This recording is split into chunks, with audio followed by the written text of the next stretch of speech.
இன்றைக்கு ஒரு முக்கியமான காரியங்களை குறித்து நம்ம தியானிக்க போகிறோம். வாசிக்கலாம். சங்கீதத்தின் புத்தகம் 33வது அதிகாரம் 4வது வசனத்தை வாசிக்கலாம்.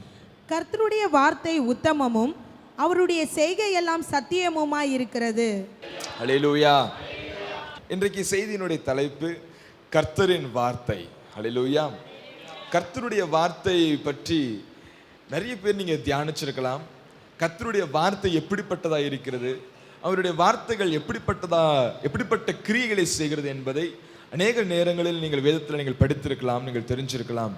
ஆனாலும் இன்றைக்கு கொஞ்சம் வித்தியாசமான முறையில் வேறு வித கோணத்தில் கர்த்தருடைய வார்த்தைகளை தேவன் உங்களோடு பேச வேண்டும் என்று நான் வாஞ்சிக்கிறேன். கர்த்தர் அப்படியாய் செய்வாராக. ஹல்லேலூயா. ஆண்டவராகிய இயேசு கிறிஸ்து அவர் மரித்தார், அவர் 3ஆம் நாள் உயிரோடு எழுந்தார். கடந்த வாரத்தில் நம்ம ஈஸ்டர் ஆராதனையை கண்டிப்பாக நீங்கள் கொண்டாடி இருப்பீங்க. நீங்கள் சந்தோஷமாக ஆண்டவர் உயிர்த்தெழுந்தார். அவர் சாத்தானை ஜெயித்தவராக, உலகத்தை ஜெயித்தவராக, பாவத்தை ஜெயித்தவராக, சாபத்தை ஜெயித்தவராக, பாதாளத்தை மேற்கொண்டவராக அவர் மீண்டும் உயிரோடு எழுந்தார் என்று கடந்த வாரத்தில் அதை குறித்து நம்ம தியானித்திருப்போம். ஹல்லேலூயா.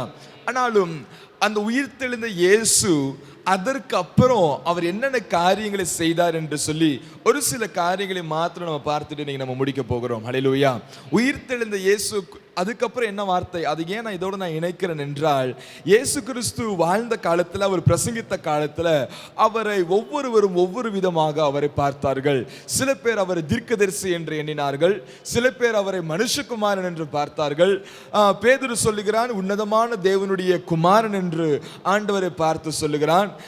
சில பேர் தீர்க்கதரிசிகள் ஒருவராய் இருக்கக்கூடும், பழைய தீர்க்கதரிசிகள் யாராவது மரித்து அவர் மீண்டும் உயிரோடு எழுந்திருக்க கூடும் என்று சில பேர் பார்த்தாங்க. சில பேர் அவரை ஐயரேன்னு கூப்பிட்டாங்க, போதகரேன்னு கூப்பிட்டாங்க. இப்படி பல காரியங்களை வைத்து ஆண்டவராகிய இயேசு கிறிஸ்துவை அழைத்தார்கள். ஆனால் எல்லாம் சரிதான், அவர் தீர்க்கதரிசி தான், அவர் போதகர் தான், அவர் நல்ல போதகர் தான், எல்லாம் சரிதான். ஆனால் அவர் மரித்து அவர் 3ஆம் நாள் உயிரோடு எழுந்ததற்கு அப்புறம் யோவான் எழுதின சுவிசேஷம் 21ஆம் அதிகாரம் 7ஆம் வசனம் சொல்லுகிறது, அவர் கர்த்தர் என்று சொல்லி. ஹல்லேலூயா சொல்லுவோமா? அவர் யார்? அவர் யாரு? கர்த்தருங்க. அப்படி கர்த்தர் அவர். ஹல்லேலூயா. ஏன்னா எல்லாவற்றையும் ஜெயித்தவராக, அவர் ராஜாதி ராஜாவாக இப்போ அவர் கர்த்தராய் அவர் எழுந்திருக்கிறார். ஹல்லேலூயா சொல்லுவோமா? அப்போ அவர் இயேசு கிறிஸ்துவை அவர் உயிர்த்தெழுந்ததற்கு அப்புறம் அவரை கர்த்தராக அநேகருடைய கண்கள் அவரை காணுகின்றது. எனவே அப்படிப்பட்ட கர்த்தர், உயிர்த்தெழுந்த கர்த்தராகிய அந்த இயேசுவினுடைய வார்த்தைகள் நம்மளுடைய வாழ்க்கையில் எப்படிப்பட்டதாக இருக்கிறது, அல்லது அவர் உயிர்த்தெழுந்ததுக்கு அப்புறம் அவர் எப்படிப்பட்ட வார்த்தைகளை பேசினார், என்ன பேசினார் என்ற காரியத்தை தான் இன்னைக்கு நம்ம தியானிக்க போறோம். நிறைய காரியங்களை பேசினார். உங்களுக்கு சமாதானம் உண்டாவதாக ஆண்டவர் சொன்னார், என்னை விசுவாசியுங்கள் ஆண்டவர் சொன்னார். வேற என்ன சொன்னாரு? பயப்படாதிருங்கள் ஆண்டவர் சொன்னார். இந்த மாதிரி நிறைய காரியங்களை ஆண்டவர் சொல்லியிருந்தாலும் ஒரு சில வார்த்தைகளை இன்னைக்கு ஒரு 3 வார்த்தைகளை மாத்திரம் இன்னைக்கு நம்ம தியானிச்சுட்டு இந்த சங்கீத பகுதியை முடிக்கலாம் என்று நான் விரும்புகிறேன். ஹல்லேலூயா. முதலாவது ஒரு காரியத்தை வாசிக்கலாம். மத்தேயு எழுதின சுவிசேஷம் 28வது அதிகாரம் 10வது வசனத்தை வாசிக்கலாம்.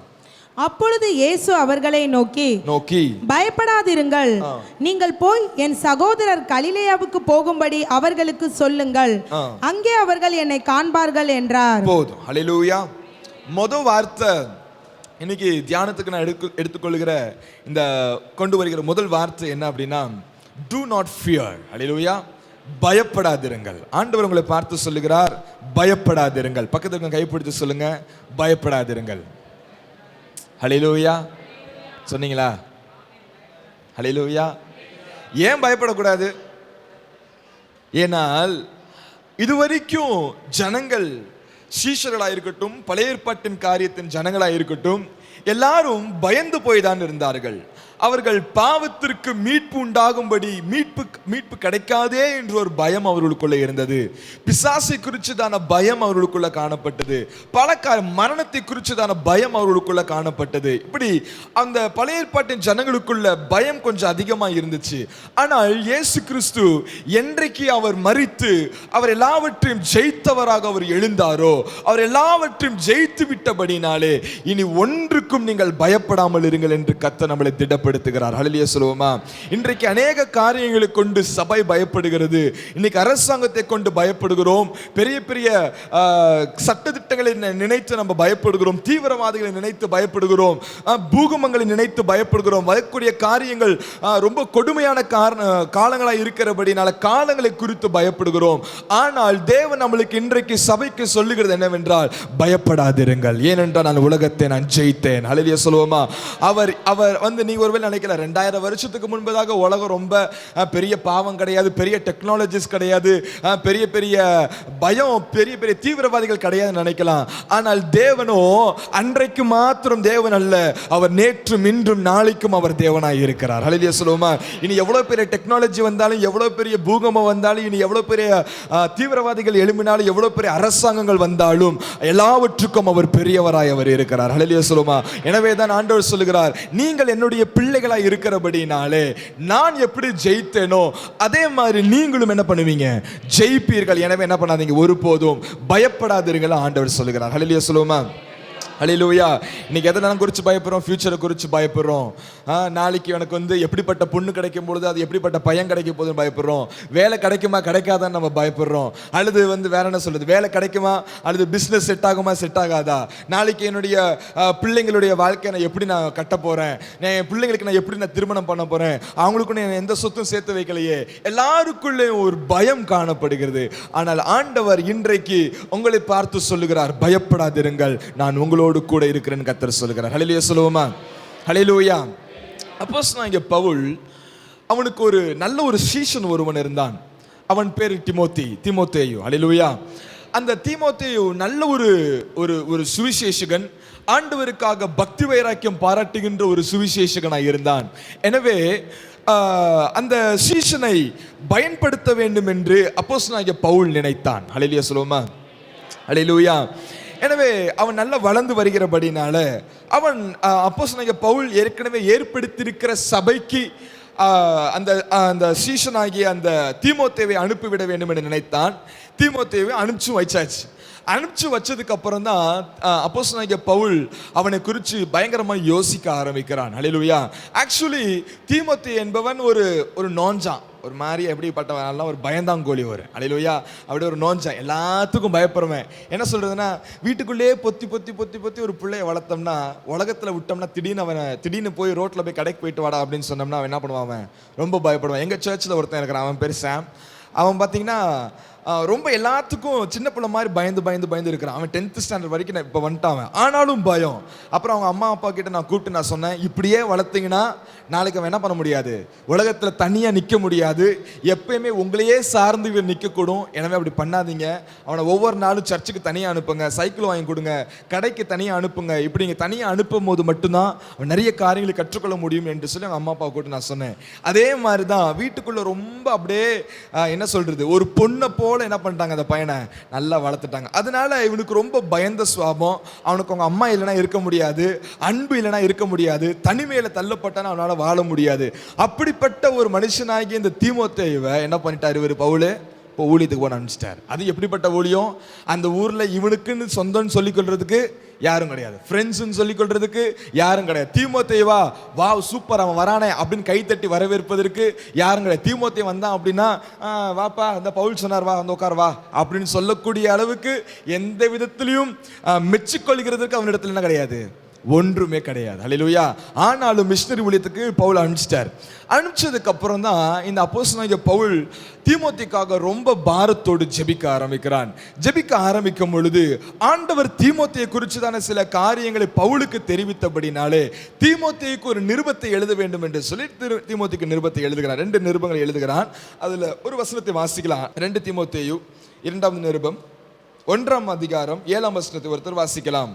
தேவன் நமக்கு பயமுள்ள ஆவியை கொடாமல், தேவன் நமக்கு பயமுள்ள ஆவியை கொடாமல், பலமும் அன்பும் தெளிந்த புத்தியும் உள்ள ஆவியை என்ன பண்ணிருக்கிறார், நமக்கு கொடுத்திருக்கிறார். ஹல்லேலூயா சொல்லுவோமா? ஹல்லேலூயா. தீமோத்தேயுவே எல்லாத்துக்கும் பயப்படாத, எதுக்கெடுத்தாலும் பயப்படாத. எனக்கு யாரும் இல்லைன்னு பயப்படாத. ஐயோ நான் எப்படி ஊழியத்தை செய்ய போறேன்னு பயப்படாத. ஐயோ ஊழியத்தை நான் எப்படி கட்ட போறேன்னு பயப்படாத. ஜனங்கள் என்னை எப்படி நான் சொல்லுவதை கேட்பார்கள் என்பதை பயப்படாத. எல்லாத்துக்கும் பயப்படாத தீமோத்தேயுவே. தேவன் நமக்கு கொடுத்திருக்கிற ஆவி எப்படிப்பட்ட ஆவி? அது பயமுள்ள ஆவி அல்ல, அது பலமும் அன்பும் தெளிந்த புத்தியும் உள்ள ஆவி என்று சொல்லி தீமோத்தேயுவை பலப்படுத்துகிறான். அல்லேலூயா. அப்ப இந்த வசனத்திலிருந்து ஒரு காரியத்தை நம்மளால கற்றுக்கொள்ள முடியும். இதுல இருந்து ஒரு 3 காரியத்தை கற்றுக்கொள்ளலாம். என்னென்ன காரியத்தை கற்றுக்கொள்ளலாம்னா, பயம் 3 காரணத்தினால உருவாகுது. பயம் எதனால உருவாகுது? 3 காரணத்தினால. முதல் காரணம் பலம் இல்லாத போது. அல்லேலூயா. நம்ம வாழ்க்கையில ஸ்ட்ரென்த் இல்லை அப்படின்னா, நம்மளுக்கு பலன் இல்லை அப்படின்னா, அது பிசிக்கல் பலனா இருக்கட்டும், அது ஸ்பிரிச்சுவல் பலனா இருக்கட்டும், அது எந்த பலனா இருக்கட்டும், பலன் இல்லை அப்படின்னா நம்மளுக்கு என்ன கிடையாது? நம்மளுக்கு என்ன வந்துடும்? ஆட்டோமேட்டிக்காக நம்மளுக்கு பயம் வந்துடும். அல்லேலூயா. எங்கேயாச்சும் தனியாக போவதற்கு பயப்படும். யாராச்சும் நம்மளை அடிச்சிருவாங்களோ, எங்கேயாச்சும் நம்ம தனியாக போகும்போது யாராச்சும் நம்மளை எதிர்த்து பேசிட்டா, ஒரு சத்தமாக யாராச்சும் பேசிட்டா நம்ம என்ன பண்ணுறோம்? உடனே நம்ம அப்படியே கூனி குறுகி போயிடுவோம். ஸோ பலன் இல்லாத காரணத்தினால நம்மளுக்கு பயம் உருவாகிறது. ரெண்டாவது எதனால உருவாகுது அப்படின்னா, அன்பு இல்லாததுனால. நிறைய பேருக்கு இப்படி சகோதரர் இல்லாமல், தாய் இல்லாமல், தகப்பன் இல்லாமல், வேற யாராச்சும் கூட யாராச்சும் இல்லை அப்படின்னா உடனே அவர்களுக்கு ஒரு பயம் உருவாயிரும். அல்லேலூயா. எனக்குன்னு யாரும் இல்லையே, இனிமேல் என் வாழ்க்கை நான் எப்படி ஓட்ட போறேன்னு தெரியலையே, இனிமேல் என் லைஃப்ல என்ன நடக்க போகுதுன்னு தெரியலையே, எனக்குன்னு சொல்லிக்கிறதுக்கு யாரும் இல்லையே, எனக்குன்னு உதவி செய்யறதுக்குன்னு யாரும் இல்லையே, எனக்குன்னு என்னை நேசித்து எனக்காக காரியங்களை செய்வதற்கென்று யாரும் இல்லையே, என் வாழ்க்கை நான் எப்படி ஓட்ட போறேன்? அன்பு இல்லாததுனால நம்ம வாழ்க்கை என்ன வந்துடும்? நமக்கு பயம் வருது. அல்லேலூயா. மூன்றாவது காரியம் அறிவு இல்லாததுனால, புத்தி இல்லாததுனால நமக்கு என்ன வந்துடுது? ஆட்டோமேட்டிக்கா பயம் வரும். புத்தி இல்லைன்னா, ஃபார் எக்ஸாம்பிள், இன்னைக்கு நம்ம ஒரு ஒரு ஒரு படிக்காத ஒரு ஆளா நம்ம இருக்கிறோம்னு வச்சுக்கோங்களேன். என்றைக்காவது ஒரு படிச்ச குரூப்போடு நம்ம சேரும் பொழுது ஆட்டோமேட்டிக்கா ஒரு இன்ஃபீரியாரிட்டி காம்ப்ளெக்ஸ், ஒரு பயம் நம்மளை ஆட்கொண்டுரும். ஐயோ நம்மள்ட்ட ஏதாவது ஒரு இங்கிலீஷ்ல கேள்வி கேட்டாங்கன்னா எப்படி நமக்கு திருப்பி நம்ம ரிப்ளை பண்றது, அல்லது நம்மளுக்கு ஏதாச்சும் ஒரு சயின்டிஃபிக்கலா அல்லது ஒரு சாதாரண காரியத்தை பற்றி, ஒரு ஜெண்டர்னால விஷயத்தை பற்றி யாராச்சும் கேட்டாங்கன்னா எப்படி பதில் சொல்றதுன்னு தெரியாது என்று சொல்லி அநேக இடங்களுக்கு நம்ம போவதற்கு நம்ம பயப்படுவோம். கரெக்டு தானே? அல்லேலூயா. அநேக இடங்களில் நம்மளுக்கு கூனி குறுகி போய் உட்காந்துக்குவோம். படிக்கலைன்னா கிளாஸில் டீச்சர்ஸ் படிக்கல, நான் பண்ணுற வேலை இது. டீச்சர்ஸ் ஹோம்ஒர்க் கொடுத்துடுவாங்க படிக்க சொல்லி, படிக்காமல் போய் உட்காந்துட்டு டீச்சர்ஸ் என்ன பண்ணுவாங்க அப்படின்னா, யாராச்சும் எழுப்பிட்டு கொஸ்டின்ஸ் கேட்பாங்க. கொஸ்டின் கேட்குற நேரத்தில் முன்னாடி இருக்கிற பையனுக்கு முன்னாடி அப்படியே மறைஞ்சிக்கிறது. அப்போ தான் என் மூஞ்சி என்ன தெரியாது, மிஸ்ஸுக்கு தெரியாது. ஸோ என்ன பண்ண மாட்டாங்க, என்ன கேள்வி கேட்க. பயத்தினால, அறிவு இல்லாததுனால, புத்தி இல்லாததுனால நான் பயந்து போக வேண்டிய சூழ்நிலை இன்னைக்கு ஏற்படுகிறது. அல்லேலூயா. இந்த தீமோத்தேயுக்கும் இதே பிரச்சனை தான். அவனுக்கு பலன் கிடையாது, அவன் ஒரு நோஞ்சான். அல்லேலூயா. ரெண்டாவது காரியம், அவனுக்கு அன்பு இல்லை. இப்போ அவங்க தாயை விட்டுட்டான், அவங்க பாட்டியை விட்டுட்டான், அவங்க ஊரை விட்டுட்டான், தகப்பனை விட்டுட்டான், எல்லாத்தையும் விட்டுட்டு தனி மரமா உட்காந்துருக்கிறான். பவுலும் கூட இல்லை. இப்போ பவுல் கூடயாச்சும் இருந்தா கூட ஏதோ தைரியமா வண்டியை ஓட்டிட்டு இருந்தா, இப்போ யாரும் கிடையாது. பவுலும் இல்லை. என்ன பண்றதுன்னு தெரியல, என் லைஃப் எப்படி போகுன்னு தெரியல, இவர் பாட்டு விட்டுட்டு போயிட்டாரு, நான் எப்படி ஊழியத்தை நடத்த போறேன்னு தீமோத்தேயுக்கு தெரியல. மூன்றாவது, தீமோத்தேயுக்கு தெரிஞ்சதெல்லாம் இந்த வேதவசனம் மட்டும்தான், வேற எதுவுமே தெரியாது அவனுக்கு. மனுஷன் எப்படி பேசணும் தெரியாது, பெரியவங்க சின்னவங்க கிட்ட எப்படி நடந்துக்கணும் தெரியாது. அப்படிப்பட்டதான ஒரு தெளிவான புத்தி அல்லது ஒரு சில நேரத்தில் டெசிஷன் எடுப்பதற்கு அவனுக்கு தெரியாது. பயந்து பயந்து பயந்து பயந்து அவன் வாழ்க்கையை ஓட்டி கொண்டிருந்ததை கர்த்தர் பவுலுக்கு தெரிவித்து, ஐயோ என்னுடைய மகனாகிய தீமோத்தேயு ரொம்ப கஷ்டப்படுவானே, அவனை நான் திடப்படுத்த வேண்டும் என்று சொல்லி அவன் திடப்படுத்துகிறான். சாதாரண வார்த்தைகளை சொல்லி திடப்படுத்தல, ஏதோ என்கரேஜ் பண்ண வேண்டும் என்று பவுல் என்கரேஜ் பண்ணல. பவுல் பேசுகிற விதத்தை கவனிச்சு பார்த்தோம்னா, தேவன் நமக்கு கொடுத்திருக்கிற ஆவி ஒரு சாதாரண ஆவி கிடையாது. நமக்குள்ள இருக்கிற ஆவியோ அது பலமுள்ள ஆவி, அது ஒரு தெளிந்த புத்தியும் உள்ள ஆவி, அது ஒரு அன்புள்ள ஆவி, எல்லா பயத்தையும் நீக்குகின்ற ஆவி அது. அல்லேலூயா சொல்லுமா. நம்மளுடைய பேஸை ஸ்ட்ரென்தன் பண்ணிட்டாலே போதும், ஆட்டோமேட்டிக்கா எல்லாம் கிளியர் ஆயிரும். அல்லேலூயா சொல்லுமா. அதனால தான் கடைசியா பவுல் சொல்றாரு, அந்த தீமோத்தேயு என்பவன் என்னை போல இருக்கிற ஒரு மனுஷன்யா, என்னை போல இருக்கிற ஒரு மனுஷன். அல்லேலூயா சொல்லுமா. அல்லேலூயா சொல்லுவோமா.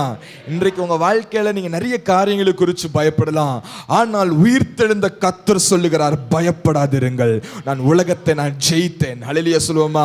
உலகத்தை நான் ஜெயித்திருக்கிறேன். எதை குறித்து பயப்படாதீங்க, ஃபியூச்சரை குறித்து பயப்படாதீங்க, பிசாசின் கிரியைகளை குறித்து பயப்படாதீங்க, மனுஷனை குறித்து பயப்படாதீங்க, சட்டதிட்டங்களை குறித்து பயப்படாதீங்க, கவர்மெண்ட்டை குறித்து பயப்படாதீங்க. தேவன் ஒருவருக்கே பயந்திருங்கள், அப்பொழுது எல்லாரும் உங்களுக்கு கீழே இருப்பானுங்க. அல்லேலூயா. கிதியோனை பார்த்து ஆண்டவர் சொல்றார், கிதியோன் ஒரு நோஞ்சான், பெரிய படை எதிர்த்துட்டு வருதுட்டு. இந்த கிதியோன் என்ன தெரியுமா பண்ணா, ஒரு மரத்துக்கு கீழே போய் ஒளிஞ்சுக்கிட்டு என்ன பண்ணானா, போர் அடிச்சான். அல்லேலூயா.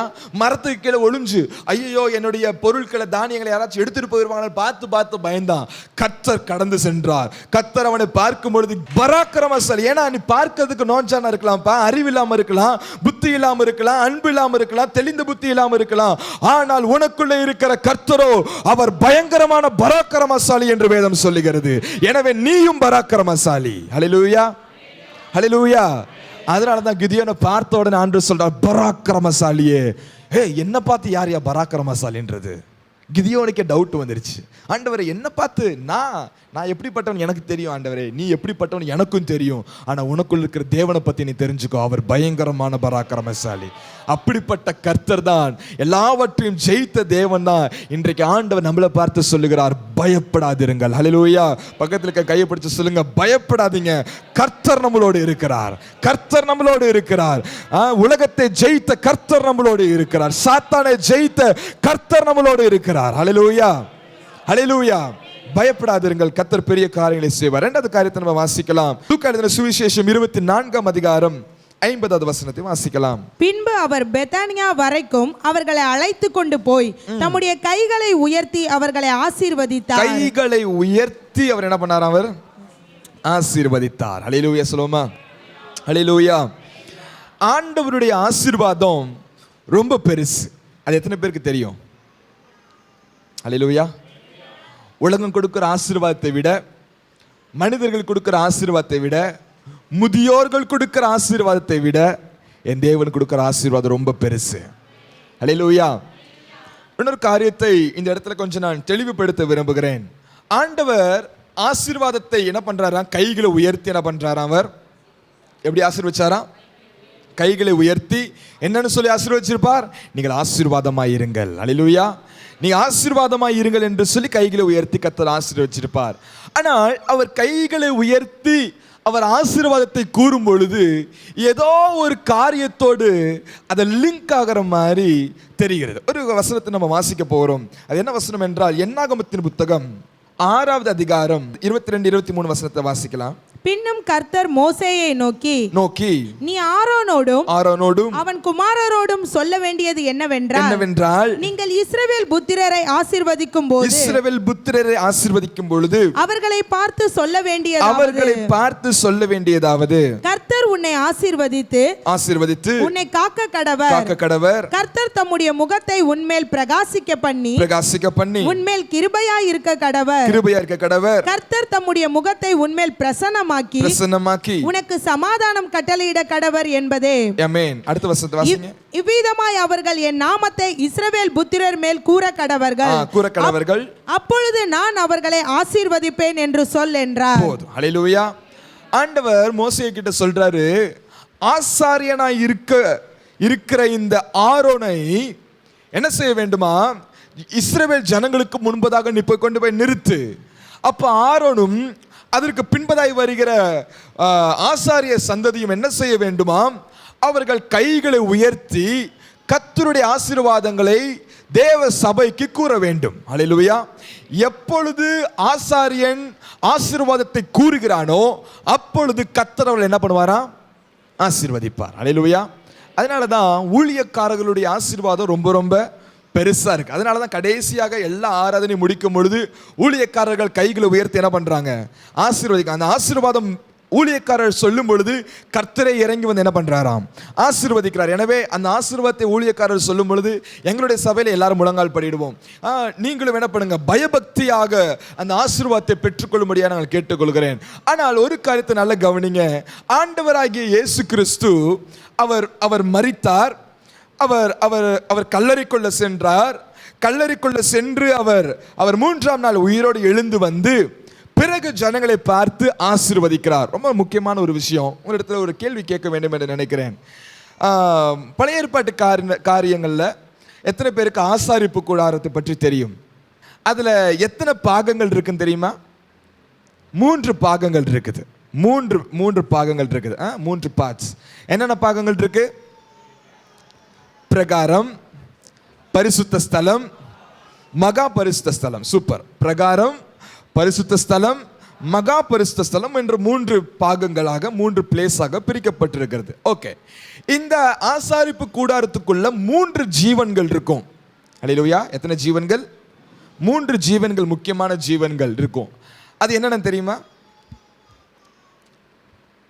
ஒரு ஜீவன் மதிப்பில்லாத ஒரு ஜீவன், ஒரு ஜீவன் மதிக்கத்தக்க ஒரு ஜீவன், ஒரு ஜீவன் எல்லா மதிப்புக்கும் உயர்ந்த ஒரு மதிப்புள்ள ஒரு ஜீவன்.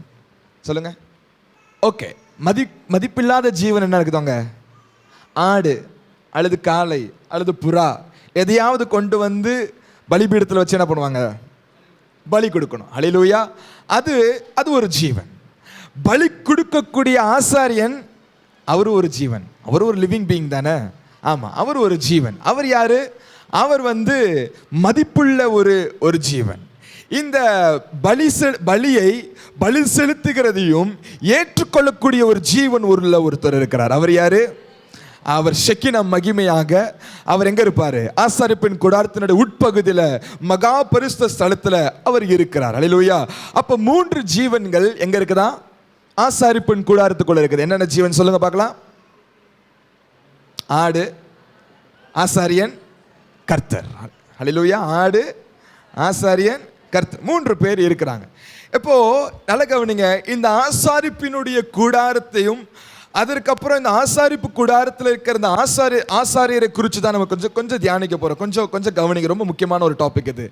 இங்க ஆசாரியன் என்ன செய்ய வேண்டும் என்றால், அவனுக்காக பலி செலுத்தி அவனுடைய பாவங்களுக்காக சுத்திகரித்து கொண்டு பிறகு அவன் பரிசுத்த ஸ்தலத்தில் சென்று அங்கே தூபம் காட்டி அங்கே குத்து விளக்குகளை ஏற்றி அங்கே அப்பமேஜைகளிடத்தில் சில காரியங்களை செய்துவிட்டு மகா பரிசுத்த ஸ்தலத்திற்குள்ள அவன் நுழைய வேண்டும். அல்லேலூயா. எபிரேயருக்கு எழுதின நிருபம் 9ஆம் அதிகாரம் 7ஆம் வசனம் சொல்லுகிறது, வருஷத்திற்கு ஒரே ஒரு முறை மாத்திரம் பிரதான ஆசாரியன் மாத்திரம் என்ன பண்ணுமா? உள்ளே செல்ல வேண்டும். அந்த வசனத்தை வாசிங்க. எபிரேயர் 9:7. இரண்டாம் கூடாரத்திலே பிரதான ஆசாரியன் மாத்திரம் வருஷத்திற்கு ஒரே ஒரு தரம் இரத்தத்தோட பிரவேசித்து அந்த இரத்தத்தை தனக்காகவும் ஜனங்களுடைய தப்பிதங்களுக்காகவும் செலுத்துவான். இப்படி எல்லா வேலையும் அவன் உள்ள போய் பிரதான ஆசாரியன் செய்ய வேண்டும். அந்த எல்லா வேலையும் செய்து முடிச்சதுக்கு அப்புறம் வெளியே வந்ததுக்கு அப்புறம் அந்த ஆசாரிப்பின் கூடாரத்தை விட்டு வெளியே வந்தோடனே ஜனங்கள் எல்லாரும் காத்துட்டு இருப்பாங்க. யாருக்காக? இந்த ஆசாரியனுக்காக காத்துட்டு இருப்பாங்க. ஆசாரியன் வெளியே வந்த உடனே எல்லாரும் பயபக்தியா இருப்பாங்க. ஆசாரியன் என்ன செய்ய வேண்டும்? எங்களை ஆசீர்வதிக்க வேண்டும் என்று சொல்லி. அல்லேலூயா. ஆசாரியன் பலி செலுத்தி விட்டு அவன் பிரகாரத்திலிருந்து பரிசுத்த ஸ்தலத்திலிருந்து நேரம் மகா பரிசுத்த ஸ்தலத்திற்கு போய் அங்கே கர்த்தரை பார்த்து விட்டு அவன் மீண்டும் வெளியே வந்து அவன் கைகளை உயர்த்தி ஜனங்களை என்ன செய்ய வேண்டுமா? ஆசீர்வதிக்க வேண்டும். அப்படி ஆசீர்வதிக்கும் பொழுது ஆசீர்வாதம் அப்படியே அவர்கள் மேல் என்ன பண்ணுமா? தங்கும். இதே மாதிரிதான் என் ஆண்டவராகிய இயேசு கிறிஸ்துவும் அவர் செய்தார். அவர் எப்படி செய்தார் என்ற காரியத்தை உங்களோடு நான் காட்டிக் கொடுக்க விரும்புகிறேன். அவர் எப்படி செய்தார் என்றால், அவர் ஜீவ பலியாக தன்னை ஒப்பு கொடுக்கும் பொழுது, தன்னை தாமே ஜீவ பலியாக ஒப்பு கொடுக்கும் பொழுது சிலுவை என்ற பலிபீடத்திலே தன்னை ஒப்பு கொடுத்தார். அல்லேலூயா. ஒரு ஆட்டுக்குட்டியாக தன்னை என்ன பண்ணாராம்? ஜீவ பலிபீடத்தில் என்ன பண்ணாராம்? ஒப்பு கொடுத்தார். அந்த பலிபீடமாகிய அந்த சிலுவையில மதிப்பில்லாத ஒரு ஜீவனாக ஒரு ஆட்டுக்குட்டியை போல, தம்மை தாமே பலிதற்ற ஒரு ஆட்டுக்குட்டியை போல தன்னை ஜீவனை கொடுத்தார். ரத்தத்தை என்ன பண்ணாராம்? அந்த சிலுவையில சிந்தினார் என்று பார்க்கிறோம். ஆனால் நல்ல கவனிங்க, அவர் சிலுவையில தொங்கும் பொழுது, அவர் ஜீவனை விடும் பொழுது ஒரு பெரிய காரியம் அந்த பெரிய தேவாலயத்துக்குள்ள சம்பவித்தது. என்ன சம்பவித்தது? அந்த பரிசுத்த ஸ்தலத்திற்கும் மகா பரிசுத்த ஸ்தலத்திற்கும் நடுவே இருக்கிற திரை, அந்த திரைச்சீலை மேலிருந்து கீழ் வரைக்கும் என்ன பண்ணுச்சாம்? கிழிந்து போனது. ரெண்டாக என்ன பண்ணுச்சாம்? அப்போ இனிமேல் பரிசுத்த ஸ்தலம் என்று ஒன்றும் கிடையாது. இனிமேல் ஒரே ஸ்தலம் தான். அது என்ன ஸ்தலம்? அது மகா பரிசுத்த ஸ்தலம். பிரகாரம், அடுத்து என்ன ஸ்தலம்? மகா பரிசுத்த ஸ்தலம். சோ ஆண்டவர் என்ன பண்ணிட்டார்? ஆண்டவராகிய இயேசு கிறிஸ்து மரித்த பொழுது அந்த நடுவில் இருக்கிற பார்ட் என்ன பண்ணிருச்சு? கிழிஞ்சிருச்சு. ஓகே, இப்போ நல்லா கவனிங்க. இப்போ பலிபீடத்திலிருந்து ஆண்டவராகிய இயேசு கிறிஸ்துவை கீழே இறக்குகிறார்கள். நல்லா கவனிங்க. பலிபீடத்திலிருந்து ஆண்டவராகிய இயேசு கிறிஸ்துவை கீழே இறக்குகிறார்கள். கீழே இறக்கின உடனேயும் அர்மத்தியனாகிய யோசேப்பு என்கிற ஒரு மனிதன் கடந்து வந்து அவனை மெல்லிய சீலையினாலே இயேசு கிறிஸ்துவை என்ன பண்றானா? சுற்றுகிறான். அல்லேலூயா. மெல்லிய சீனையினால் இயேசு கிறிஸ்து என்ன பண்றானா? சுற்றுகிறான். வேதவசனம் சொல்லுகிறது பழைய ஏற்பாட்டில் ஆசாரியனுடைய உடை எது என்றால் மெல்லிய வஸ்திரம். அல்லேலூயா சொல்லுமா? That's a fine linen cloth. அந்த மெல்லிய வஸ்திரத்தினால ஆசாரியனுக்கு உடையினால அவன் அலங்கரித்து கொண்டு அதுக்கப்புறம் தான் அவன் எங்க போணுமா? அவன் பரிசுத்த ஸ்தலத்திற்குள்ள நுழைய வேண்டும். இயேசு கிறிஸ்து அந்த பலிபீடத்திலிருந்து கீழே இறங்கினதுக்கு அப்புறம் இந்த யோசேப்பு அந்த இயேசு கிறிஸ்துவுக்கு என்னத்தை சுற்றுகிறான்? அந்த மெல்லிய சீலையை சுற்றின உடனே என் இயேசு கிறிஸ்து எப்படியாய் மாறுகிறார்? அவர் ஆசாரியனாய் அவர் மாறுகிறார். அவர் ஒரு மதிப்புள்ள ஒரு ஆசாரியன் அவர் மாறுகிறார். இப்ப பலிபீடமாகி அந்த பிரகாரத்திலிருந்து இப்ப நேர கல்லறைக்கு அவர் போகிறார். கல்லறை என்பது எதை குறிக்கிறது என்றால் மகா பரிசுத்த ஸ்தலத்தை குறிக்கிறது. பரிசுத்த ஸ்தலம் நடுவில் கிடையாது. ஏன்? திரை கிழிக்கப்பட்டுருச்சு. ஹல்லேலூயா. இப்ப நேரா கல்லறைக்குள்ளாக இயேசு கிறிஸ்து எப்படியாய் அவர் கடந்து செல்கிறார்? அவர் ஒரு ஆசாரியனாக, அவர் ஒரு மெல்லிய வஸ்திரத்தை உடுத்தியவராக அவர் கடந்து செல்லுகிறார். ஹல்லேலூயா. அவர் உள்ளே போகிறார். உள்ளே போனதுக்கு அப்புறம் மகா பரிசுத்த ஸ்தலத்தில் யார் இருக்க வேண்டும்? சொல்லுங்க. தேவனுடைய மகிமை இருக்க வேண்டும். ஷெக்கினா மகிமை இருக்க வேண்டும். பழைய ஏற்பாட்டு காலத்தில் மகா பரிசுத்த ஸ்தலத்தில் ஷெக்கினா மகிமை, கர்த்தருடைய மகிமை இருக்க வேண்டும். என் இயேசு கிறிஸ்து எல்லா பாவங்களையும் சுமந்தவராக ஒரு ஆசாரியனாக அவர் மகா பரிசுத்த ஸ்தலம் என்ற கல்லறைக்குள்ள சென்ற பொழுது என் இயேசுவே மகிமையின் கர்த்தராய் அவர் வெளிவந்தார். ஹல்லேலூயா சொல்லுவோமா? ஹல்லேலூயா. இந்த ஆசாரிப்பு கூடாரமாகிய அந்த சிலுவைக்கும் இந்த கல்லறைக்கும் நடுவே என் இயேசு மதிப்பில்லாத ஒரு ஆட்டுக்குட்டியை போல அவர் ஜீவபலியாய் மாறினார். ஒரு மதிக்கத்தக்க ஒரு ஆசாரியனாக அவர் பிரகாரத்திலிருந்து அவர் மகா பரிசுத்த ஸ்தலத்துக்குள்ளே நடந்து சென்றார். மகா பரிசுத்த ஸ்தலத்துக்குள்ளே அவரே கர்த்தராய் மீண்டும் எழும்பி வந்தார். ஹல்லேலூயா சொல்லுவோமா? அவரே கர்த்தராய் மீண்டும் எழும்பி வந்தார். பழைய ஏற்பாட்டு காலத்துல கர்த்தருடைய மகிமை வந்தது. ஆனால் புதிய ஏற்பாட்டு காலத்துல மகிமையின் கர்த்தரே எழுந்து வந்தார் என்று வேதம் சொல்லி. ஹல்லேலூயா சொல்லுவோமா? அவர் 3ஆம் நாள் உயிரோடு எழுந்து வந்தார். அவர் கர்த்தராய் வெளியே வந்தார். வெளியே வந்ததுக்கு அப்புறம் இப்ப சீஷர்களை பார்த்து ஆண்டவர் என்ன செய்கிறார்? கைகளை உயர்த்தி ஆசீர்வதித்தார். ஹல்லேலூயா சொல்லுவோமா? வேதம் சொல்லுகிறது என் ஆண்டவராகிய இயேசு கிறிஸ்து அவர் ஆசாரியன் அல்ல, அவர் சாதாரண ஆசாரியன் அல்ல, அவர் மகா பிரதான ஆசாரியன். அவர் ஹல்லேலூயா சொல்லுவோமா? அவர் நித்திய பிரதான ஆசாரியராக தேவன் நம்மளை ஆசீர்வதிக்கிறார் என்று வேதம் சொல்லுகிறது. ஒரு ஆசாரியன், ஒரு சாதாரண ஆசாரியன் ஆசீர்வதிக்கிறப்பயே ஆசீர்வாதம் நம்ம மேல வந்து தங்குறது என்றால் மகா பிரதான ஆசாரியனாகிய கர்த்தர் ஆசீர்வதிக்கும் பொழுது அந்த ஆசீர்வாதம் நம்ம வாழ்க்கையில எவ்வளவு நிச்சயமாய் அது தங்கும். ஹல்லேலூயா. மகா பிரதான ஆசாரியராக என் இயேசு கிறிஸ்து உங்களுக்கு இன்றைக்கு ஆசீர்வாதத்தை வழங்குகிறார். ஹல்லேலூயா சொல்லுவோமா? ஹல்லேலூயா சொல்லுவோமா? பக்கத்தில் கைப்பிடிச்சு சொல்லுங்க. கர்த்தர் உங்களை ஆசீர்வதிக்கிறார். அவருடைய ஆசீர்வாதம் உங்கள் மேல் அப்படியே தங்கும். ஹல்லேலூயா. கர்த்தருடைய ஆசீர்வாதம் அப்படியே தங்கும். உங்களுடைய சுகத்தில் ஒரு ஆசீர்வாதம், உங்க குடும்பத்தின் சமாதானத்தில் ஒரு ஆசீர்வாதம், உங்களுடைய படிப்பில் ஒரு ஆசீர்வாதம், உங்களுடைய ஞானத்தில் ஒரு ஆசீர்வாதம், உங்களுடைய சம்பாத்தியத்தில் ஒரு ஆசீர்வாதம், ஒரு ஐஸ்வர்யத்தில் ஒரு ஆசீர்வாதம், உங்களுடைய ஆசீர்வாதங்கள் எல்லா புறங்களும் அது சிதறுண்டு பரவத்தக்கதாக தேவன் ஆசீர்வாதத்தை உங்கள் வாழ்க்கையில தேவன் கட்டளையிடுகிறார். ஹல்லேலூயா. ஹல்லேலூயா. ஹல்லேலூயா. ஆண்டவருடைய ஆசீர்வாதம் நம்ம நினைக்கிறோம் மனுஷன் நம்மளை ஆசீர்வதிச்சா போதும், மனுஷன் தான் நமக்கு ஆசீர்வாதம், அப்புறம் கர்த்தர் ஆசீர்வதிக்கணும். கர்த்தர் ஆசீர்வதிக்கிறனா ஒரு காரியத்தை கூட தேவனிடத்திலிருந்து பெற்றுக்கொள்ள முடியாது. ஹல்லேலூயா. பரலோகத்தில் இருக்கிற பிதாவானவர் ஊனு தலையை ஆட்டினா தான் கையில ₹1 கிடைக்கும். உங்கள் வாழ்க்கையில் ₹1 கிடைக்கணும்னா கூட யார் தலையாட்டணும்? கர்த்தர் மேலே தலையாட்டணும். ஓகே அப்படின்னு தலையை ஆட்டினாதான் நம்ம கையில் என்ன கிடைக்கும்? ஹல்லேலூயா. கர்த்தர் தலையை ஆட்டினா நம்ம வாழ்க்கையில் நல்ல சுகம் கிடைக்கும். கர்த்தர் தலையை ஆட்டினா அப்போதான் நம்ம வாழ்க்கையில் எல்லா விதமான ஆசீர்வாதம் கிடைக்கும். அவர் தலையை அசைக்கவே இல்லைன்னா ஒரு காரியத்தையும் பெற்றுக்கொள்ள முடியாது. மனுஷன் நினைக்கிறான் நான் எப்படினாலும் காசை வச்சு, பணத்தை வச்சு, பொருளை வச்சு, பலத்தை வச்சு ஏதாவது நான் செய்து விடுவேன். நோ, ஒன்றும் செய்ய முடியாது. மனுஷன் புல்லுக்கு ஒப்பாய் இருக்கிறான் என்று வேதம் சொல்லுகிறது. ஹல்லேலூயா. அவன் எப்படி இருக்கிறான்? அவன் தாவீது சொல்றான் நானும் ஒரு புழுன்றான். புழுவை வெயில விட்டு பாருங்க, கொஞ்ச நேரத்தில் அப்படியே சுருண்டு அப்படியே செத்தே போயிடும். அவ்வளவுதான் மனுஷன்.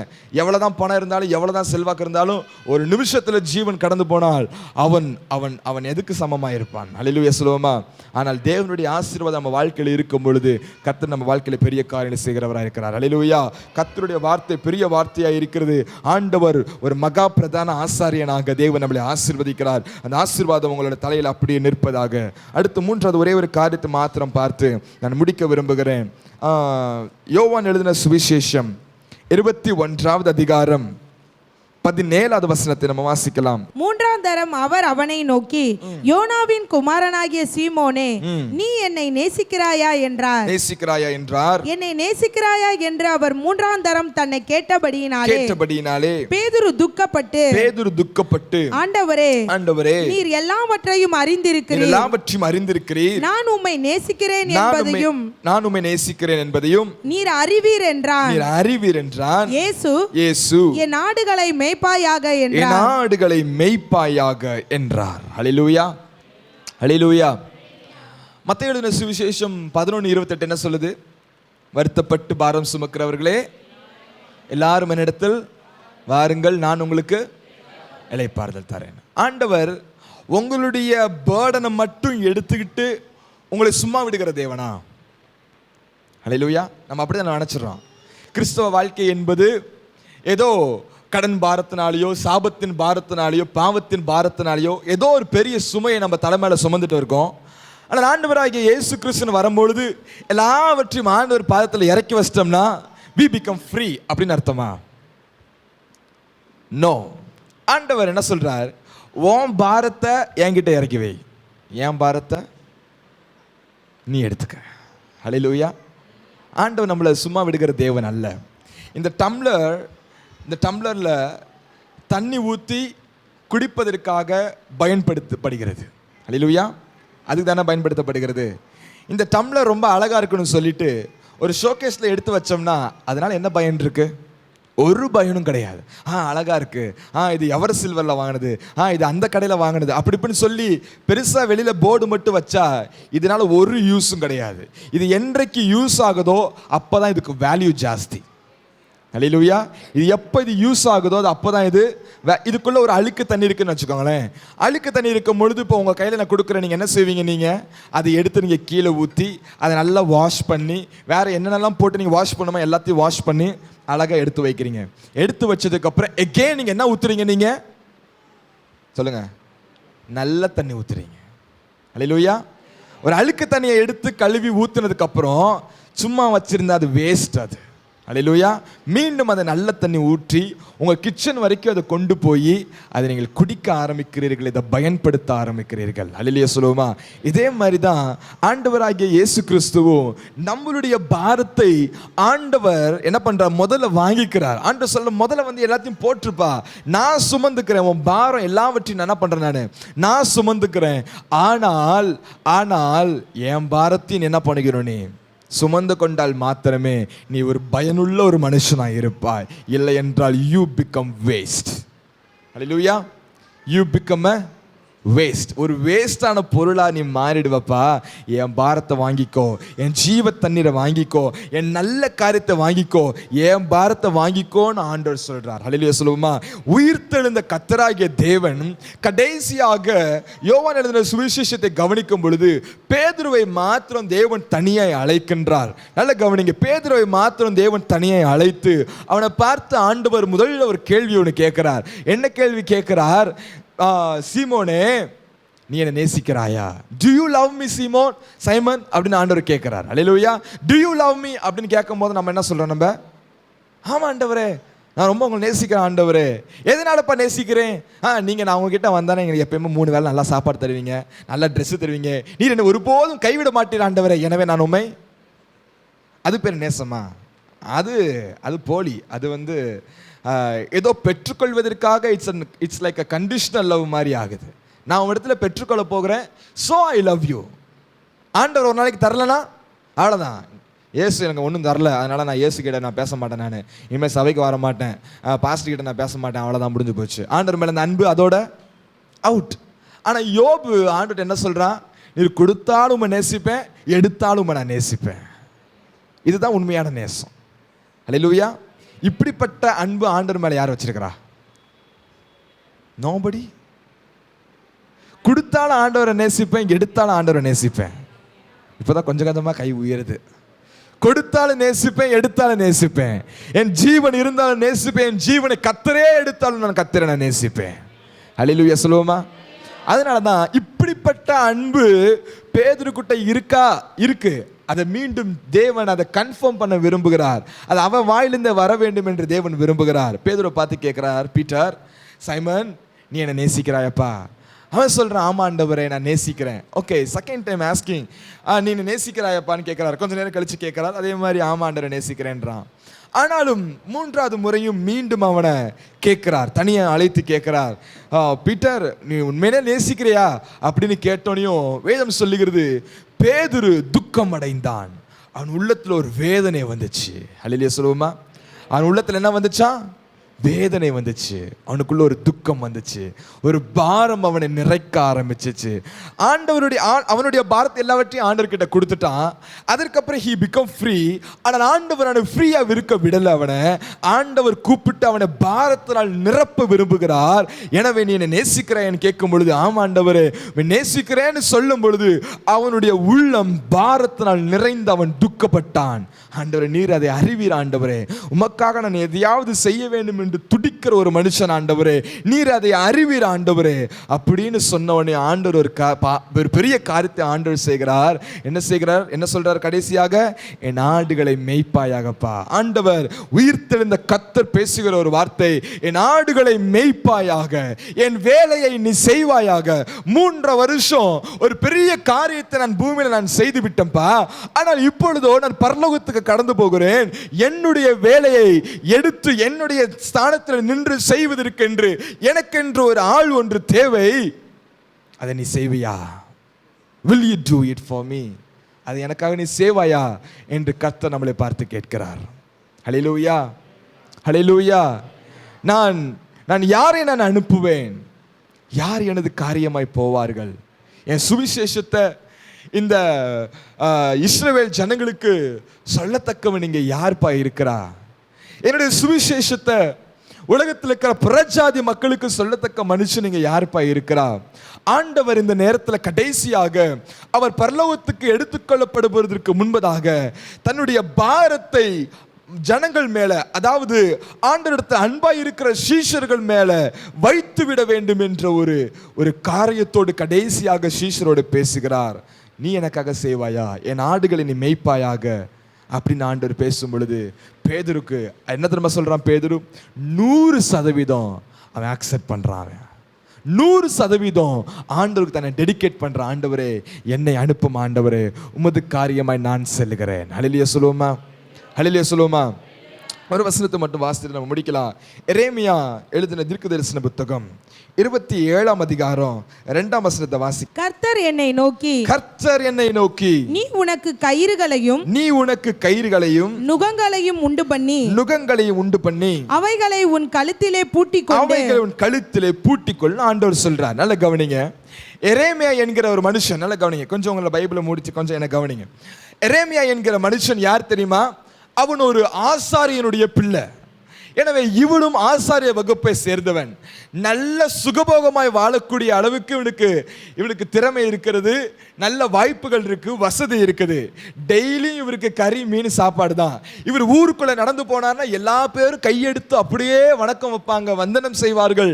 அவருக்கு மதிப்பு மரியாதை எல்லாம் கொடுப்பாங்க. நல்ல ட்ரெஸ் போட்டிருப்பாரு, நல்ல சூப்பரா நல்ல ஸ்ட்ரென்த் இருக்கும். அவர் நல்ல பலமுள்ளவர்களா இருக்க வேண்டும். ஆசாரியர்கள் நல்ல பலமுள்ளவர்களா இருக்க வேண்டும். ஏன் அப்படின்னா பலிபீடத்துல நல்ல ஒருத்தன் கெடாவை கொண்டு வரான் அப்படின்னா அதை தூக்கி வச்சு வெட்டக்கூடிய ஆள் யாரா தான் இருக்கணும்? ஆசாரியன். மற்றவன் யாரும் உதவி செய்யக்கூடாது. அப்போ ஒரு கடாவை தூக்குற அளவுக்கு என்ன வேணும்? ஒருத்தன் பெரிய பாவம் செஞ்சு பெரிய கண்ணுக்குடியை தூக்கிட்டு வந்தவன் நிற்பான். அதையும் என்ன பண்ணணும்? ஆசாரியன் தூக்கி தான் ஆகணும். அப்பனா ஆசாரியன் நல்லா சாப்பிட்டு எப்படி இருக்கணுமா? நல்ல கொழுத்து இருக்கணும். ஹல்லேலூயா சொல்லுவோமா? அப்படிப்பட்ட ஒரு நல்ல ஒரு ஸ்ட்ரென்த் உள்ள நல்ல ஒரு சூப்பரா இருக்கக்கூடிய ஒரு ஆள் தான் யாரு? இந்த எரேமியா. ஹல்லேலூயா. ஆனால் இந்த எரேமியாவை பார்த்து ஆண்டவர் சொல்றாரு, எரேமியாவே நான் என்னுடைய ஊழியத்திற்காக என்னுடைய காரியமாக உன்னை அழைக்கிறேன். ஆண்டவரே என்ன ஆண்டவரே அழைப்பு கேட்கிறான். ஆண்டவர் நான் தான் உங்களை வேலையை தானே செஞ்சிட்டு இருக்கேன், ஆசாரிய வேலையை தானே செஞ்சிட்டு இருக்கேன். நோ, நீ எனக்கு தீர்க்கதரிசியாய் வர வேண்டும். உடனே ஆண்டவரே நான் சிறு பிள்ளை ஆண்டவரே, எனக்கு ஒன்றும் தெரியாத ஆண்டவரே, ஜகா வாங்குறாரு அப்படியே. ஹல்லேலூயா. என்ன பண்றாரு? சிறு பிள்ளை, பேரு தான் சிறு பிள்ளை, ஆனா மனசுக்குள்ள என்ன தெரியுமா இருக்கும்? மனசுக்குள்ள என்ன தெரியுமா சொல்லுமா? ஆண்டவரே எனக்கு டெய்லி சிக்கன் மீன் கிடைக்காதே ஆண்டவரே, ஆண்டவரே எனக்கு நல்ல ட்ரெஸ் எனக்கு கிடைக்காதே ஆண்டவரே, எனக்கு ஆண்டவரே எனக்கு ஸ்ட்ரென்த் எல்லாம் போயிருமே. ஏன்னா ஒருத்தனை எனக்கு சோறு தர மாட்டான், தீர்க்கதரிசிக்கு ஒருத்தனை என்ன பண்ண மாட்டான். ஆமா, ஒவ்வொரு நாளும் எலியா தீர்க்கதரிசியா இருந்தார், காக்காக்காக வெயிட் பண்ணிட்டே இருந்தார், எப்போ கொண்டு வரும், எப்போ கொண்டு வரும், எப்போ கொண்டு வரும்.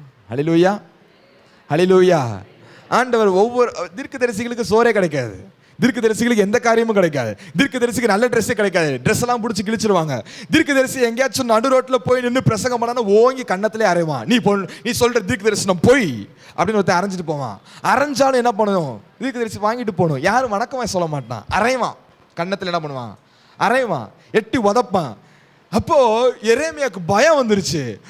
பயம் வந்தனால ஆண்டவரே நான் சிறு பிள்ளை ஆண்டவரே, எனக்கு ஒன்றும் தெரியாது ஆண்டவரே. நீ சிறு பிள்ளை என்று சொல்லாதே, நீ சிறு பிள்ளை என்று சொல்லாதே, நீ தீர்க்கதரிசி. ஏனென்றால் நீ தாயின் கற்பத்தில் உருவாக்கும் முன்னே உன்னை அறிந்தேன், நீ தாயின் கற்பத்திலிருந்து வெளிவரும் முன்னே உன்னை நான் தீர்க்கதரிசியா நான் அபிஷேகம் பண்ணிட்டேன்ப்பா, உன்னை பரிசுத்தம் பண்ணிட்டேன், எனக்கு தீர்க்கதரிசியா தான் வரணும்னு சொன்ன உடனே வந்துட்டான். சரி ஓகே, ஆண்டவர் கூப்பிடுறாருன்னு என்ன சொல்லிட்டான், வந்துட்டான். ஒரு நாள் ஆண்டவர் எரேமியா பார்த்து கூப்பிடுறாரு, ஒரு பெரிய நீல கட்டையை கொண்டு வா அப்படின்றாரு. என்ன கொண்டு வர சொல்றாரு? நல்ல ஒரு பெரிய நல்ல ஒரு கட்டை நல்லா கொண்டு வாப்பா அப்படின்றார்.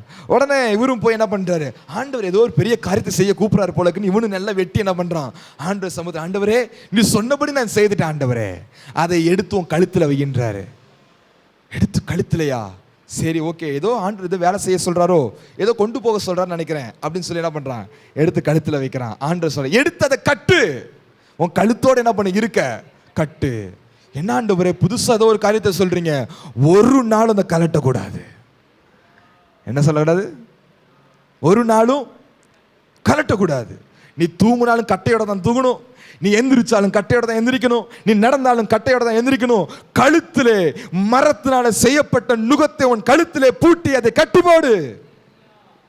அப்போ எரேமியா ஒரு பக்கம் பயந்தாலும், சரி ஆண்டவரே உம்முடைய வேலையை நான் செய்வதற்கு, உம்முடைய நுகத்தை நான் சுமப்பதற்கு, உம்முடைய காரியத்தை நான் செய்வதற்கு என் கழுத்தை கொடுக்கிறேன் ஆண்டவரே, என் கழுத்தை கொடுக்கிறேன் ஆண்டவரே.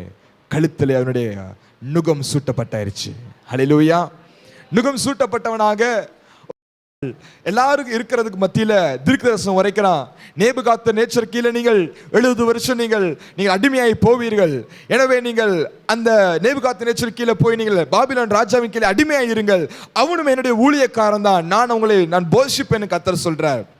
அப்போ திடீர்னு ஒரு அனனியான் ஒரு தீர்க்கதரிசி வரார். அவர் பொய்யான தீர்க்கதரிசி. தீர்க்கதரிசி என்ன சொல்றாரு, எரேமியா பக்கத்தில் நிற்கிறான், நல்ல கவனிங்க, எரேமியா பக்கத்தில் நிற்கிறான், இங்க அனனியா நிற்கிறாரு. எரேமியா பேச்சுக்கு அங்க மதிப்பு கிடையாது. அனனியா வந்து சொல்லுகிறான், 2 வருஷம் தான், 2 வருஷத்துல நான் கட்டுகளை நான் உடைப்பேன், நுகத்தை உடைப்பேன், நீங்க வந்து அடிமைப்படுவதில்லை, நீங்கள் விடுதலையாக்கப்படுவீர்கள், நீங்கள் சுயாதீனமானவர்கள் அப்படின்னு பொய்யான தீர்க்கதரிசனமா அவுத்து விடுறான் இவனா. அல்லேலூயா. இப்படி விட்டுட்டு இருக்கும் பொழுது எரேமியா நின்றுட்டு இருக்கான், இந்த பக்கம் அனனியா நின்றுட்டு இருக்கான். எரேமியா சொல்றான், இல்ல அப்படி கிடையாது அப்படின்றான். உடனே அனனியா என்ன நம்ம பண்ணா, ஒரு பெரிய ஒரு கத்தி மாதிரி எடுத்து, ஒரு பட்டயத்தை எடுத்து அவன் நேர போய் அந்த எரேமியாவின் கழுத்தில் இருக்கிற நுகத்தை ஓங்கி வெட்டி போடுறான். வெட்டி போட்டு சொல்றான், இந்த நுகம் எப்படி வெட்டப்பட்டதோ அதே மாதிரி நீங்களும் என்ன பண்ணுவீங்க, நீங்கள் விடுதலையாக்கப்படுவீங்க அப்படின்றான். எரேமியாவுக்கு இப்ப என்ன செய்யறதுன்னு தெரியல. அவன் நுகம் கட்டப்படும் போது ஆண்டவர் சொல்லும் போது ஏதோ கஷ்டமா இருந்த மாதிரி தெரிஞ்சிச்சு. ஆனா அவன் கழுத்திலிருந்து நுகம் விழுந்த பொழுதோ அவனால தாங்கிக்க முடியல. என்னை விட்டு பாரம் போய் விட்டதே, இது தேவனுடைய நுகமாச்சே, இது எப்படி என்னை விட்டு போகலாம்? அவன் எதுவும் பேச முடியாதபடிக்கு வேதம் சொல்லுகிறது, அவன் வழியை கடந்து போனான் பாரம் நிறைந்தவனாக. ஐயோ, நான் தேவ பாரத்தை சுமக்க வேண்டிய ஒரு பாத்திரனாச்சு, தேவ நுகத்தை சுமக்க வேண்டிய ஒரு பாத்திரனாச்சு, நுகம் விழுந்து போனது. ஏதோ ஒரு காரணத்தினால நுகம் விழுந்து போயிருச்சுப்பா, என்னால சும்மா இருக்க முடியல. அவன் எதுவுமே அனனியா கிட்ட பேச முடியாதபடிக்கு, இத்தனைக்கும் அனனியா ஒரு பொய் தீர்க்கதரிசி, ஆனாலும் பேச முடியாதபடிக்கு தேவ சமூகத்தில் போய் அப்படியே அமர்ந்துட்டான். ஆண்டவரே எனக்கு அந்த நுகம் வேணும் ஆண்டவரே. அந்த நுகம் எனக்கு வேணும். உம்முடைய பாரம் இல்லாமல் என்னால் என்ன பண்ண முடியாது, இருக்க முடியாது ஆண்டவரே. உம்முடைய சுமை இல்லாமல் என்னால் இருக்க முடியாது ஆண்டவரே. உம்முடைய பாரம் இல்லாமல் என்னால் வாழ்க்கையை ஓட்ட முடியாது ஆண்டவரே. நான் அதற்காக அழைக்கப்பட்டவன் ஆண்டவரே என்று சொல்லி ஆண்டவர் சமூகத்தில் அப்படியே அமர்கிறான்.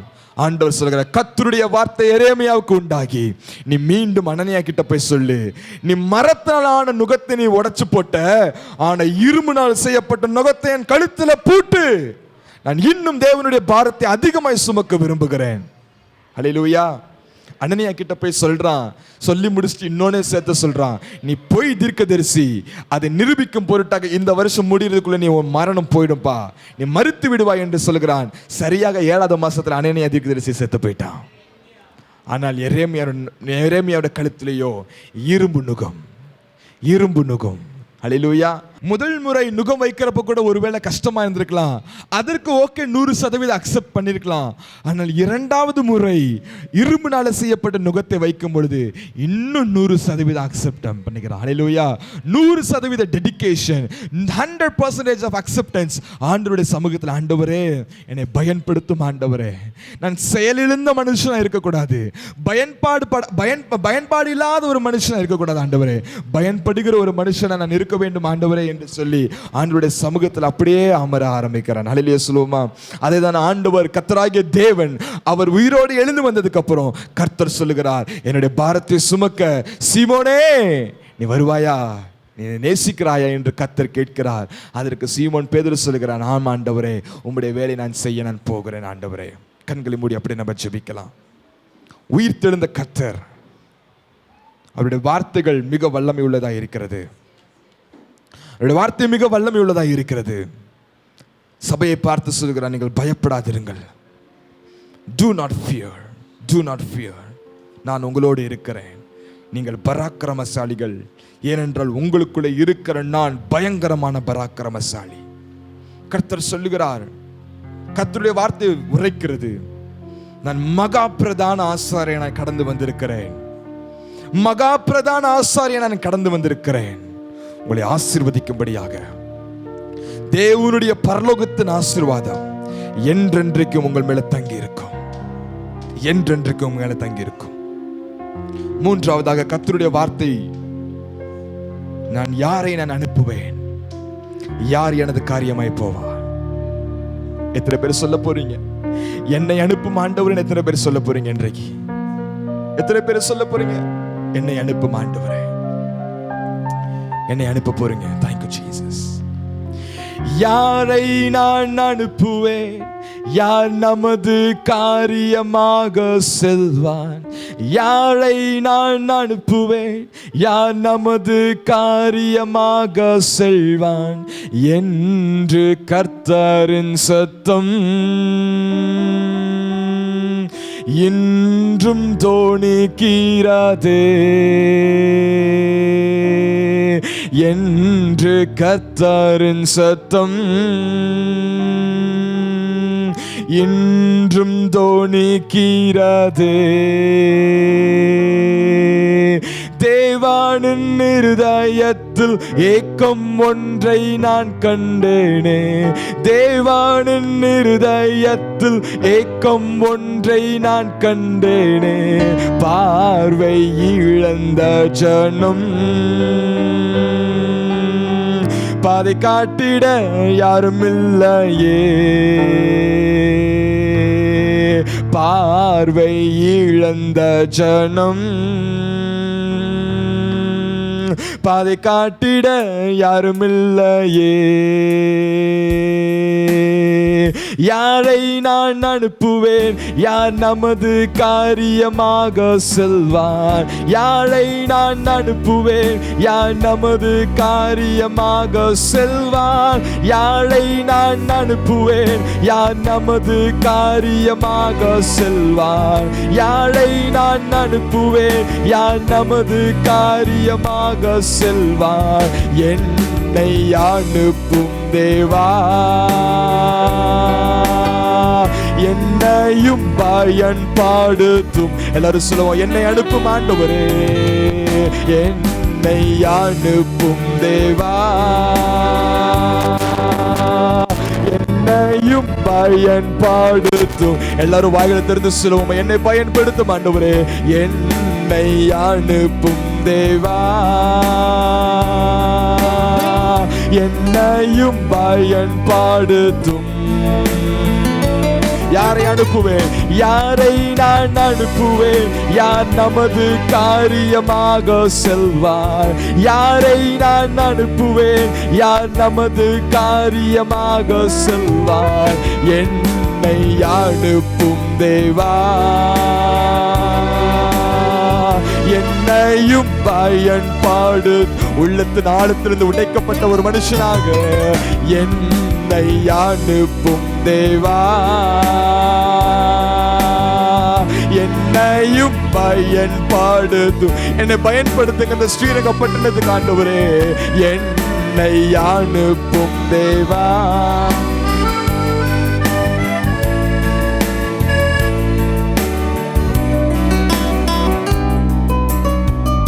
வார்த்தையான நம்முடைய பிள்ளைகளோடு இடைபெறும்.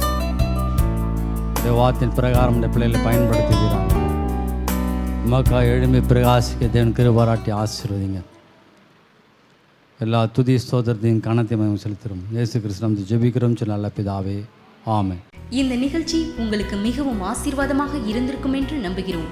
இந்த நிகழ்ச்சி மூலம் நீங்கள் பெற்றுக்கொண்ட ஆசீர்வாதங்களை எங்களுக்கு தெரியப்படுத்த வேண்டிய முகவரி: அக்கினி கிறிஸ்தவ ஊழியங்கள், எண் 21, இயேசுவடியான் அவென்யூ, தாலுகா ஆஃபீஸ் அருகில், சக்தி நகர், திருவானைக்கோவில், திருச்சி 620005, தமிழ்நாடு, இந்தியா. ஜெபம் மற்றும் ஆலோசனைகளுக்கு நீங்கள் தொடர்பு கொள்ள வேண்டிய தொலைபேசி எண்கள் 9840059110 மற்றும் 9566449210. மின்னஞ்சல் முகவரி fcmprayertower@gmail.com. எங்களது இணையதளம் www.firechristianministries.org.